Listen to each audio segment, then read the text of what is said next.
He is now the WBA super lightweight world champion. He's 18-1. Gary Antuanne Russell. Gary, appreciate taking time to come on in, man.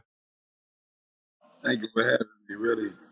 Absolutely, man. Well, we got to get right to the beginning portion of this. I know we were talking a little bit backstage now, but I know you've got your belt, I believe, now. Take us to emotions. What's it like now having officially a world championship belt?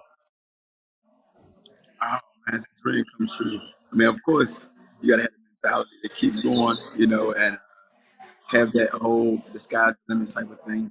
It's four more, three more belts out there. So once you get one, it's like, I need to get the rest of them. I need to get the next, the next, and the next. Until you eventually be undisputed. But right now, I'm just trying to take all of the glory in. It's been a long time coming. I'm just glad that I was able to represent not just my family, but the people that's been cheering me on from afar. Been waiting for this level of success for me, genuinely. So I like I said, I'm just taking it in. I'm happy and I'm proud of myself. Officially now, I'm proud of myself. Even though the job isn't fully done, I can still say I'm proud of myself because I accomplished something that my father was preparing me to accomplish. Mm-hmm. So I got to ask you, though, because you grow up now, obviously as a boxer, and your main goal is to become a world champion. That's what everything is. And you've now accomplished that. And you're still young, and you're young in your career. You still got a lot more years you could fight. And so what kind of keeps you then kind of wanting to keep pushing through? What keeps you mentally so locked in? Like you said, I know there's undisputed, there's other things to accomplish, but for a lot of guys, this is the peak of boxing. You're a world champion now. So what keeps you mentally locked in? Like I said, the journey isn't over. Mm-hmm. Be undisputed. I feel like once you be undisputed, that's when you can go up and weight, down and weight, and you do the whole thing again. You repeat it. Um, a lot of people get in this sport because they love it. Some get in this sport because the financial gain. Some people get in it for all of it, the fame, what comes with the fame, the financial gain, etc. But ultimately, me as one of the sons, I felt like I had a big role to play, and I just wanted to always do my part as far as our family mission. My father's not being here is kind of like not kind of like it is. It's a tough pill to swallow because Yeah. now we just got to pick up where we left off without the original guidance. We got to wing it now and go off with everything that he done instilled into us. So that alone is kind of like it feels as if we're doing things blindly, but we're really not. Which, like I said, we just pick up the pieces and continuing on and just keeping the legacy alive. That's what's unique because as someone that's got a brother, I know that's a special bond to have it. And you guys have a lot of brothers there in that group there. And obviously you guys become only one of only 10 now siblings in the entire boxing history to become two world champions. And that's got to be a special thing to be able to share in that and now have your brother also in your corner being a trainer. Can you take me through that a little bit now? Like, what's it just like having this brotherhood and this bond between your family? I mean, a lot of times when you have the coach and the fighter, it's like the two have to be in accordance. Like they gotta be on the same page. They gotta be in sync. You know what I mean? Mm-hmm. And a lot of times it takes for the fighter to empty himself and be vulnerable enough to listen to the coach instructions, go out there and do something blind. Even if they don't believe in it because the coach is telling you to do it, you gotta do it and have belief in the instructions itself. I feel like a lot of times when you have coaches and the fighters gotta get used to another man other than their parent or someone that they grew up with giving them instructions. With me, it's different. I got brothers that's been in the game for years and since I've been doing it, years and years. And collectively, we are on the same page. I did have a small hiccup because it's a difference. We're all looking at each other as we are students.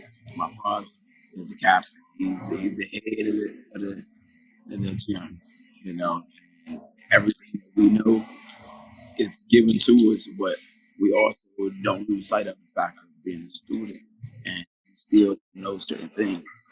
Yeah. We're working in. It's a work in progress, basically. So now that my father's gone, the oldest is taking the lead role. It's like me personally, I'm looking at him like, man, you was just a student. So it's kind of like Mhm. difficult to Yeah. empty myself fully. But the transition was a lot easier to empty myself because that is my brother and it's not a stranger or a new coach coming from another gym saying, hey, I want to be your primary coach now. Hmm. So it works too. The bond, it works. The chemistry, it works. But I feel like my brother got to get used to being a coach.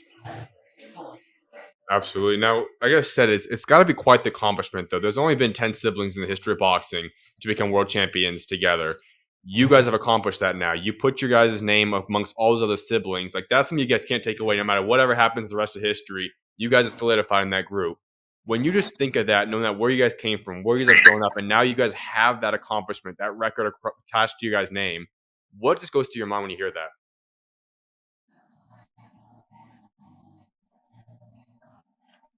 Greatness. I Mm, feel like no matter where we go, the greatness is going to follow because of what we possess. And like I said, it's an unspoken thing between me and my brothers. When it comes to a point, we can give each other a look, and we know that we're not fully there yet. The journey must goes on until we achieve our goal. And we're going to keep striving for greatness. I feel like us as a family, we're very culture based, we're very oriented, and we kind of pull out energy from not just our neighborhood, but like I said, the people that's been supporting us from afar. Of course, our immediate family because we come from the same area. We've been doing it all together for so long, and mhm, we've been having breakthroughs. Small breakthroughs. But once we got this dope again, it's like okay, now we start to really penetrate. mhm, We start to really get over these humps a lot easier. So these hurdles, they might get bigger, but now we're accustomed to how these hurdles is going to come. You mhm. know, but like I said before, there's three more belts out there, and the goal isn't done. Well, I want to get through this last past fight you just went through against Rayo because that's what made you now a world champion. I want to go through that because going into that fight, Rayo was a champion. He just had a great performance coming against Isak Cruz. He was looking great. He actually had a masterful performance, I should say, against Pitbull. And you go in there, and I was even tweeting about it during the middle of that game. You honestly, in my opinion, you embarrassed him. That was a clean sweep right there, and that's pretty rare. Embarrassed him.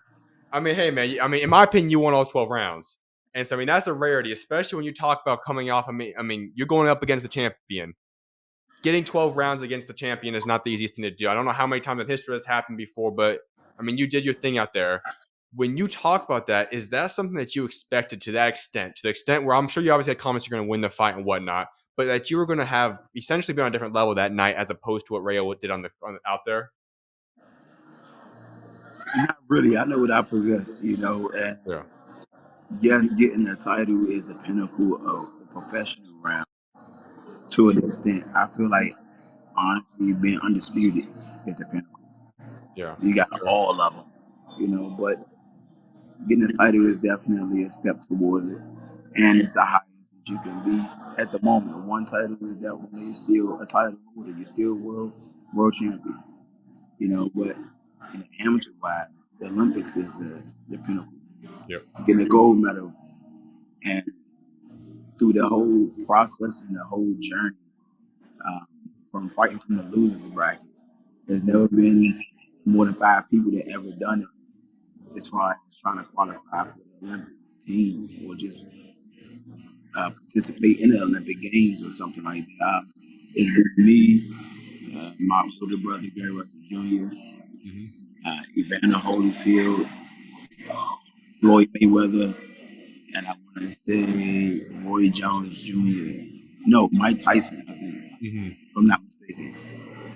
But the reason why I bring it up is we fought from the loser bracket. Normally, how the fights go is you fight 4 times and one qualified. And within these 4 fights, they space it out. You fight one day, get it by the next day, fight the next day, the next day after that, and so forth and so forth. So basically, every other day you fight. Hmm. When you fight from the loser bracket, you got to fight every day. without getting a layoff. You know, and we made history doing that. Now I'm in the history books for doing it. But like I said before, that whole process, you're dealing with countries from all over. I'm talking about Hungary, Jordan, Yeah. Uzbekistan, uh, England. It doesn't. They come from all over to participate, and you got to go up against all of these styles. And all of these styles, you got to acclimate to. You got to adapt. So Hmm. when I say I know what I possess, I made it to the Olympics with homegrown intelligence. You know, Yeah. a tutor, a tutor that gave me the proper teachings. And these teachers that not only sent me to the Olympics, but it sent my older brother to the Olympics in 2008. So, you know what they say, if it ain't broke, don't fix it. And Yeah. we've been using that for as long as we can remember. Of course, we've been adding more tools to our arsenal because the older you grow, the more accustomed you get into the sport, you learn new things. Um, Professionally, a lot of people they slow down intentionally. They want to slow themselves down because the professional world, I don't know, it's just like a syndrome. Just because you're professional, they want to slow the pace down. You don't technically have to slow the pace down. Yeah. What if your opponent come out and just like a bat out of hell? Will you be prepared for that? Hmm. Or would your mental be set on, oh no, it's professional now, I'm gonna just slow down. Now you losing the fight because you wasn't up tempo enough. Yeah.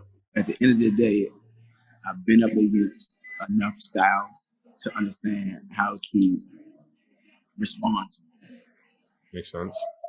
You know, and Rayo, yes, he came off of a world class style fighter, which is Pitbull at the time, as a Cruz. Now he made him look easy, real easy. Yep. You know, and I felt like that was a thing with Styles make fights. Agree. Styles made fights. You got a short guy that's just winging. I'm talking about from Texas. You see him coming, you better dodge it. Yeah. If you get hit with it, you deserve to get hit with it because everybody seen it coming on national television. That type of thing, you know. And you could tell that he had good preparations in the gym. Hmm. Rayo, he had proper practice and preparations against Isaac Cruz. They showed what he had. They exploited his flaws and made the adjustments, and his fight was clean. He looked there very professional. Yeah. You know, he got a new coach now, which is Robert Garcia, and I think they started to gel pretty well. But at the end of the day, Rayo can look good doesn't mean that he don't have flaws. Hmm. You know, and we took advantage of those flaws. That's it. Like I said, we don't went up against a lot of styles, and we just know how to adjust. Hmm. And so when you finally go through that fight and you're going through it, and obviously you perform the way you did, is that the way you expected in that game, in that fight though? Like when you were leading up to it and you knew the flaws he had, was that something that you knew going into the fight, or is that something you more so adjusted mid fight and you said, okay, I see the opening, I see this ability, I see where I can beat him off of this in the middle of the fight, or when did that kind of settle in for yourself? Right. And honestly, sometimes you just might gotta change on the fly. Yeah. Because let's say you and I was fighting each other. I know that you're rangy, you're long, you're taller than me, Hmm. and you're going to try to keep me on the outside, Yeah. right? I'm short. I know I'm strong. I'm fast. You know, I got to get in the inside basically. Hmm. But let's say the night of the fight, you're preparing. At least I think you're preparing to keep me on the outside, and I'm preparing to try to stalk you down to get in the inside so I can be effective. But the Hmm. night of the fight, change the game plan. You meet me center of the ring, mano a mano. Now Hmm. I'm like shocked because we practice coming forward. Now you meet me in the middle of the ring. Yeah. I got to change on the fly now. You know what I mean? So I can't Hmm. just turn it into a slug match. I won't turn it into a slug match. Now this is where the critical thinking starts to come into play. You know, the readjusting have to come into play because Hmm. now you got 8 ounce gloves on. We're both fresh. We're both in shape. Yep. And all it takes is for one person to land the right punch at the right time. Hmm. That's reckless. Yep. So I got to ask you then, because now you set yourself in a position where, as I said, heading to that fight, obviously you're a world champion, but because of the performance you had now, I think it opens the door for a lot bigger opportunities if you want it to be whatever that is, whether that just be getting a fight in right now, defending the belt, or that be possible unification. That could be going and fighting another guy coming up. There's a lot of rumors out there right now. That's where I really want to ask you about right now. So we look at possibilities on the table right now. We know there's a possible rematch against a fellow champion that's currently out there, Albert Puello, who you fought about a year ago. You got guys I know that have heard rumors to Chris Stevenson, possibly even 135, whether you go down, he goes up. So let me know your thoughts right now. What are we looking at right now? What's some options on the table that you're looking at doing? Man, What is I fighting want next? our brother Puello. I don't Mm, honestly, of course, I would entertain any other champion because I want to give the boxing world what they deserve. I want to give them entertainment. You know, I want to keep boxing on the mat. My division, the junior welterweight division, always been stacked, always been fireworks and dynamite for as long as I can remember. But at mm. the end of the day, if I had to pick, I would want Alberto Puello again. All right. Why? Because we got some unfinished business. He got a victory over me. I cannot let that go. I Mm-hmm. told him before. I said, I don't care if you lose to what's the guy Martine? Martin. He just Yeah. fought Sandor Sandor Martine? Martin. Yeah. I'm like, I don't care if you lose them. You gotta fight me. I gotta see you. You know, I wouldn't mind giving you a shot at the title if you lose. That type of thing. So yeah, I would want our brother Poyo. All right. Put him back on the chopping block. Of course, you got people from 35 that's moving up to 40 and stuff like that. But whatever's out there, Mm-hmm. Now, I know in that fight, though, like you said, it obviously Puello, he went out there. He did get the win. Now, I know that was very controversial. Some people thought Sandor Martin edged him out in that fight, but he got the win. So now it could be a unification fight. That's what you guys go forward with. And you're the guy that knows the connections right now. I know you're the one that can talk to PBC. You're the one that talks to everybody along those lines. Is that something that you have had discussions on yet? Is that something that is possibly in the works you've had any talks about yet? some gossips that's going on out there, you know. But All right. we're patient. Okay. We're very patient. We don't have no problem with waiting until um, everything gets fully discussed and put together. Mm-hmm. You know, it's a lot of businesses going on, a lot of mergers is going on lately as far as networks and stuff like that, merging with other networks. Yeah. Something going on with Turkey Island Cheek and stuff. There's a lot going on that I know that the committee deal with hands on wise, you know, and I don't ever want to inconvenience nobody.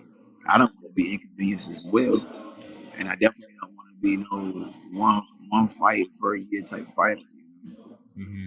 But realistically, I just gotta give you the information I have. Makes sense. Right now. I gotta reach out to them just to expedite the decision. But I'm patient. It's a story that's told to me. Patience is a virtue. There's two bulls.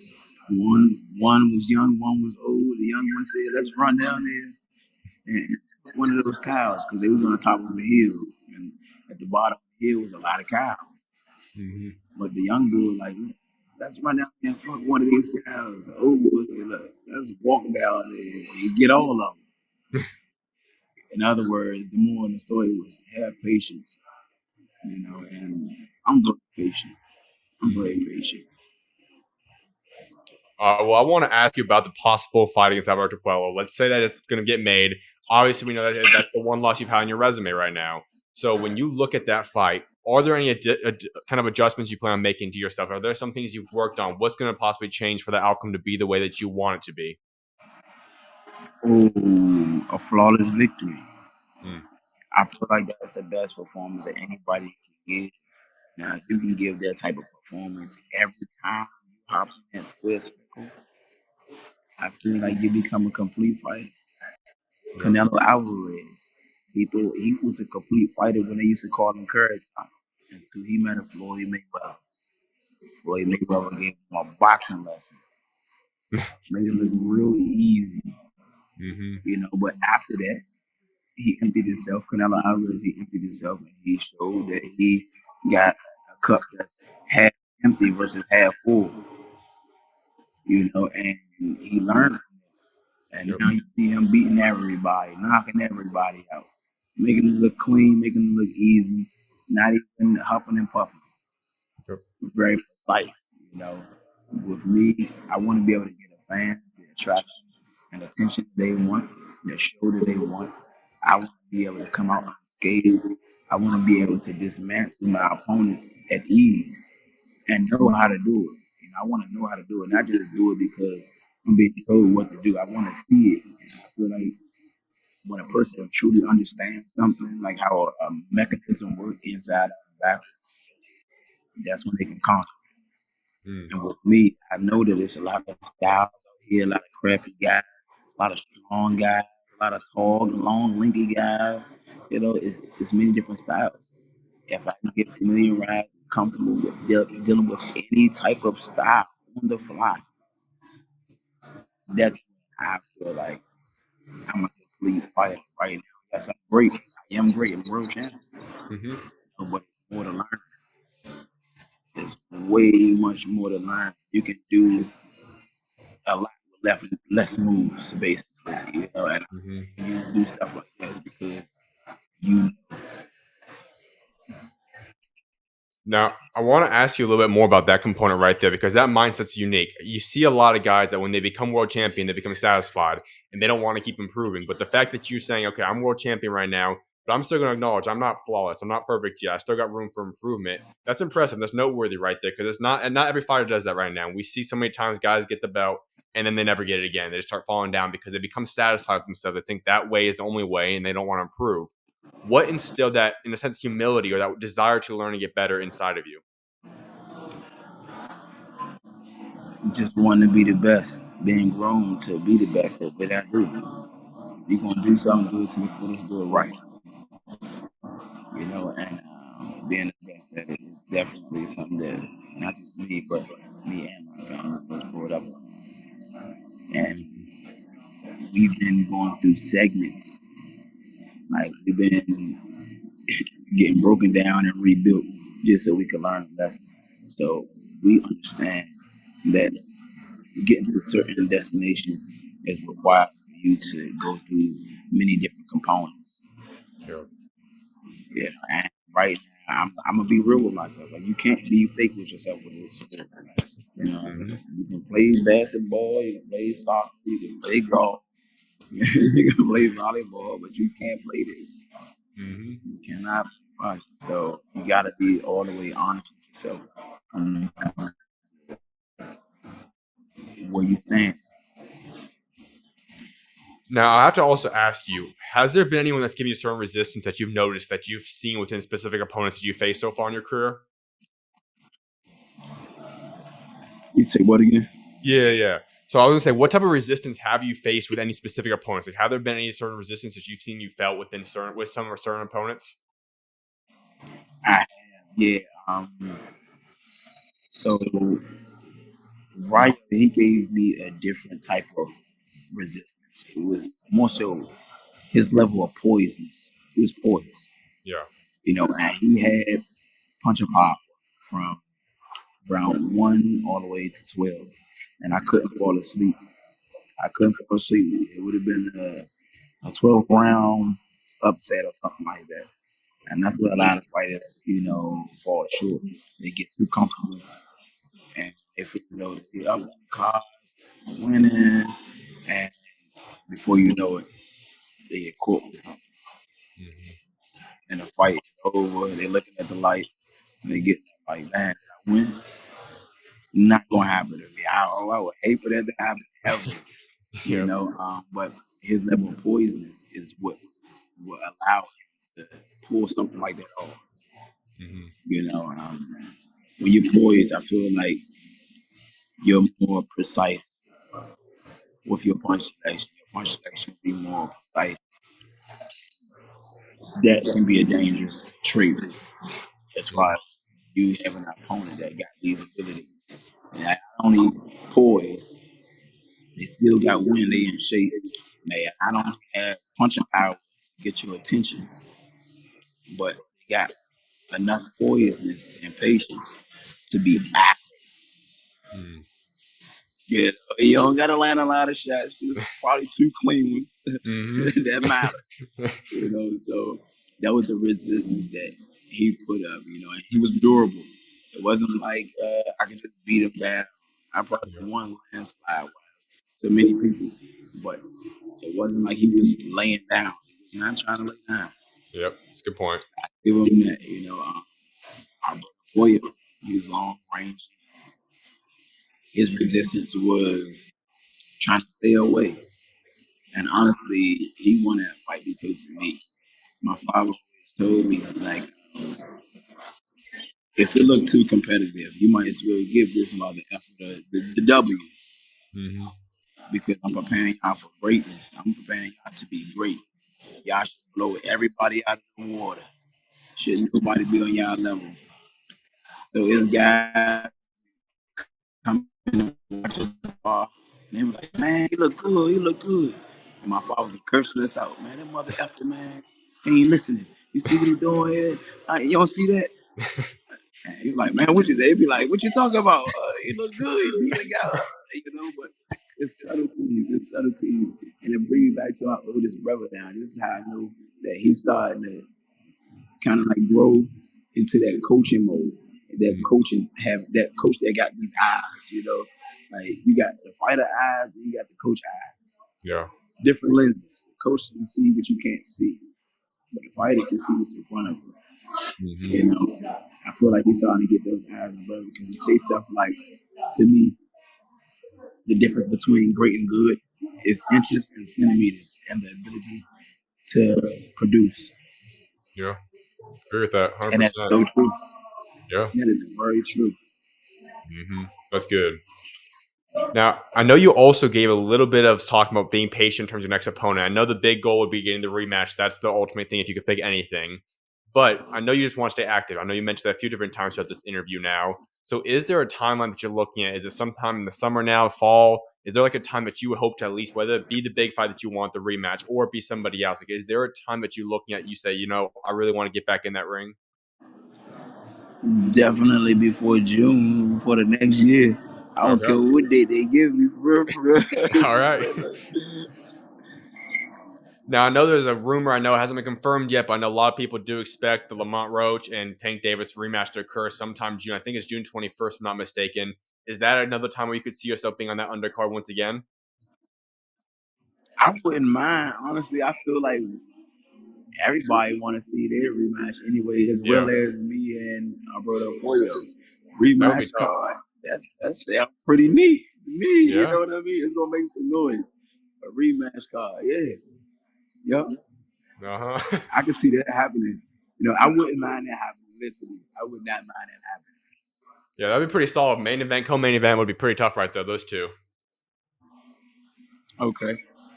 Unfortunately, due to some technical difficulties, this interview had to be cut off at this point. There's only going to be one more question remaining, anyways. But I just want to appreciate Gary Antuanne Russell for coming on the show today. He's always welcome back on, and I appreciate each and every single one of you guys for tuning in.